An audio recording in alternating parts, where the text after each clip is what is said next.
Hello everyone, welcome to our channel.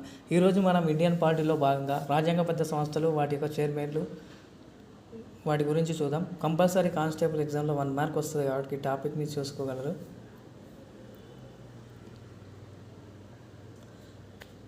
దేశ ప్రజలు, పాలకులు, పాలనా యంత్రాంగం పాటించవలసిన అత్యున్నత చట్టమే రాజ్యాంగం. దీని ప్రకారం ఏర్పాటైన సంస్థలను రాజ్యాంగబద్ధ సంస్థలు అంటారు. వాటికి సంబంధించిన కూర్పు, అధికారాలు, విధి విధానాలు మొదలైనవన్నీ రాజ్యాంగంలో నిర్దేశించిన విధంగానే ఉంటాయి. ఇవన్నీ స్వయం ప్రతిపత్తి కలిగిన దేశ పరిపాలన నిర్మాణంలో ప్రాథమిక భాగంగా ఉంటాయి. ప్రజాస్వామ్యబద్ధంగా పాలన జరిగేలా చూడడం, చట్టబద్ధ ఆదేశాలను సమర్థవంతంగా అమలు చేసేందుకు ఈ సంస్థలకు నిర్దిష్ట విధులను నిర్వహించే బాధ్యత మన రాజ్యాంగం కల్పించింది.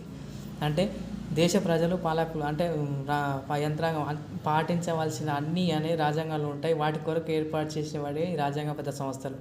భారత్ ప్రపంచంలో అతిపెద్ద ప్రజాస్వామ్య దేశం. ఇక్కడ ప్రాతినిధ్యం ప్రజాస్వామ్యం అమల్లో ఉంది. అంటే ప్రజలు తమ తరపున నిర్ణయాలు తీసుకోవడానికి ప్రతినిధులను ఎన్నుకుంటారు. వారే పాలకులు. చట్టసభలో తీసుకున్న నిర్ణయాల అమలు బాధ్యత ప్రభుత్వ యంత్రాంగానిది. ప్రభుత్వ సరైన పనితీరు నిర్ధారించడంలో, ప్రజాస్వామ్య ప్రక్రియలను కాపాడడంలో రాజ్యాంగబద్ధ సంస్థలు క్రియాశీలకంగా ఉంటాయి. మన దేశంలో ముఖ్యమైన రాజ్యాంగబద్ధ సంస్థల కమిషన్లు వాటి ప్రస్తుత చైర్మన్ పరిశీలిస్తే,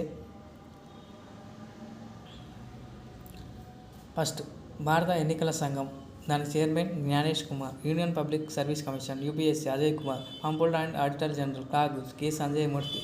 attorney general of India AG R Venkataramani. 15వ ఆర్థిక సంఘం వెన్కే సింగ్. 16వ ఆర్థిక సంఘం అరవింద్ పనగారియా.